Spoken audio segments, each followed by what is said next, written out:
Hey everybody, there's a whole genre of YouTube videos that YouTube serves up to me a lot because I'm willing to watch a fair amount of it. But it's a type of content that I probably won't be producing, at least not anytime soon or not by myself, because it seems to be really labor intensive. What am I talking about? I'm talking about people who talk about pop culture stuff, particularly the sci-fi superhero genre stuff that I tend to like. And there's just a whole art and science and politics to using the imagery, the clips from videos and stills and things like that these movie studios and TV studios they put out. But if you make a video that is negative toward their product, they're likely to use the copyright strike system against you to basically just complicate your life, take your video down for a time. It's just a pain in the butt, and I'm just not there. I'm not going to be doing that sort of thing. But I am going to talk about those genres of YouTube content and how they tie into corporate produced content. So I watch a couple different channels that really get into the nitty-gritty of the corporate licensing and the corporate management of the Star Trek intellectual property. So I watch Victor von Doomcock and Midnight's Edge, and some of the the video content that is devoted to the culture war as it plays out in science fiction fandom, but not so much. I want good Star Trek. I want good Star Trek, and the CBS bad robot monstrous duo is not bringing it to me. In fact, they're bringing me Star Trek that I actively want to fail. And yet, at the same time, it's really difficult for me to not watch new Star Trek when it comes out, even if I expect it to be bad, even if I expect it to piss me off. And believe me, I'm not one for hate watching anything. So here's the deal. I think today is the 14th of January. Star Trek Discovery, STD, Season 2, premieres in 3 days' time on the 17th. And I'm wondering, do I sign up for CBS All Access to watch this show? I did last season.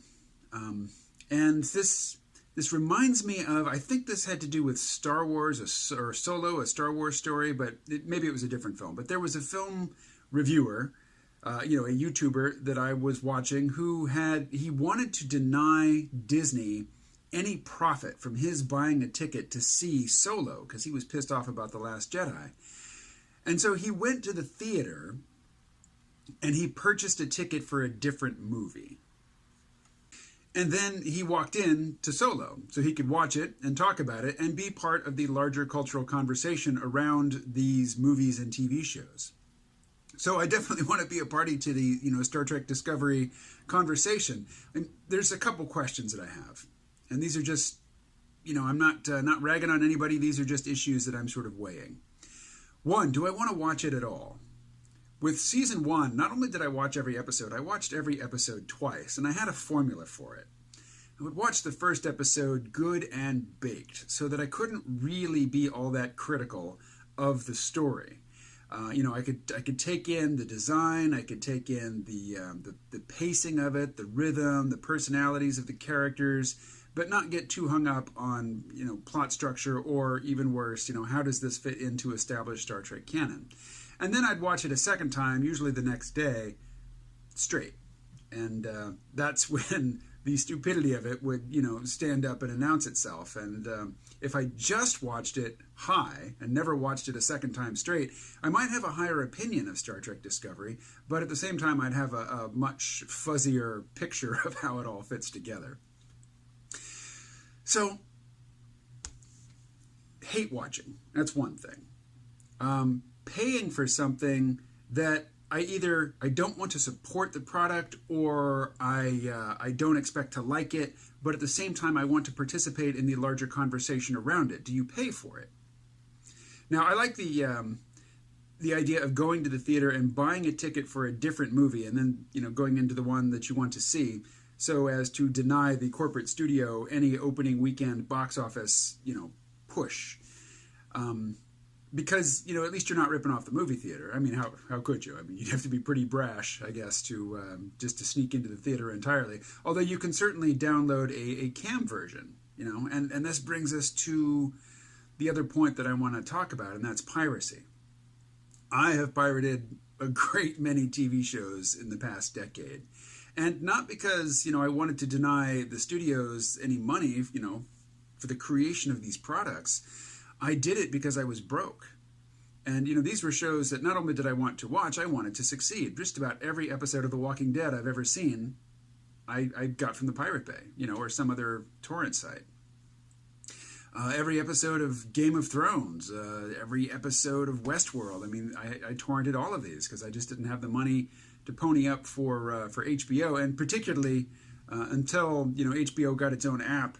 I didn't have a TV. I didn't have cable TV. There was just the idea that I could scrape up enough money just to add HBO to a cable package. It didn't apply. I mean, I was not that person. So, to hate watch or not to hate watch. I hunted down the first of these short tracks. These were the short films, these short pieces that they made to try to basically raise money, and nobody would buy them. So they just put them up on CBS All Access to get the people who are only there for Star Trek to sign up a few months early, so they can pay $5, $10, whatever it is, to see one 10 to 15 minute short each month. I saw the first one, the one with Tilly. I saw it on Daily Motion. It was a low-res copy, but, it was fine. I liked Tilly, I liked the character, but the story was mind-bendingly stupid. Just so stupid, and it really puts the fear in me. It bodes ill for Season 2 of Star Trek Discovery. But thereafter, I didn't watch anymore. I didn't download them. I didn't seek them out. I didn't bother. And, there have been 3 that have gone by. I haven't seen them, and the sky hasn't fallen. And I'm still able to, get up and look at myself in the mirror and feed the cat, and, life goes on. So, will I watch? Probably, at some point. Will I pay for it? I don't know what my deal is here. I've sort of said to myself, if I'm gonna watch, then I might as well subscribe to CBS All Access, and basically step up and register the fact that I am in fact paying for this content because I intend to consume this content, even if I expect to have issues with it and for it to rub me the wrong way in places. By way of comparison, I bought the entire second season of the Orville sight unseen on Amazon.com. I just went to I made a digital order. I bought the whole season in advance. Shows I haven't seen yet, but I know I'm going to love, and I'm probably going to watch repeatedly. So I'm going to have them. If Star Trek Discovery Season 1 were a third as good as the Orville, I would have done the same thing. I would have just... sign me up. Where do I pay? Where do I go to pay to have this thing, always available for me on my tablet, provided I have a Wi-Fi connection? So, as I've mentioned, I watch these other channels that detail the, the corporate wheelings and dealings that basically affect how Star Trek gets treated. And here's what I want. I mean, I don't have time to bring you all up to speed on it. So if I'm talking gibberish, so it goes. But I want the CBS bad robot era of Star Trek to end. And it looks like it's on its way to ending. So Leslie Moonves, former CBS head executive, has been ousted. And he was the one who, he hated Star Trek, couldn't really tell Star Trek from Star Wars, didn't like science fiction, didn't think it should be on TV. He was only pimping it, to get people for their streaming service. He's the guy who made the decision, over a decade ago, to cancel Star Trek Enterprise. I mean, he was toxic for Star Trek. There's the fact that he was in charge of Star Trek to any degree whatsoever for any length of time is just an atrocity, really. I mean, of course, that's hyperbole, but for Star Trek fans, it's an atrocity. So now the bad robot, CBS corporate arrangement, which allows CBS to make Star Trek so long as it doesn't look or feel like Star Trek. As I understand it, that deal is going away in the summer, July of 2019.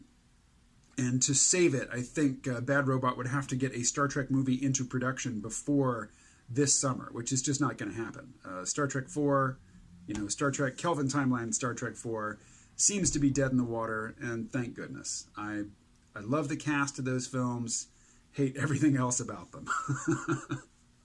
And the same is true of Star Trek Discovery. I have nothing against the cast. I have nothing against the people playing the characters and working with what's been given to them by the showrunners and by the writers.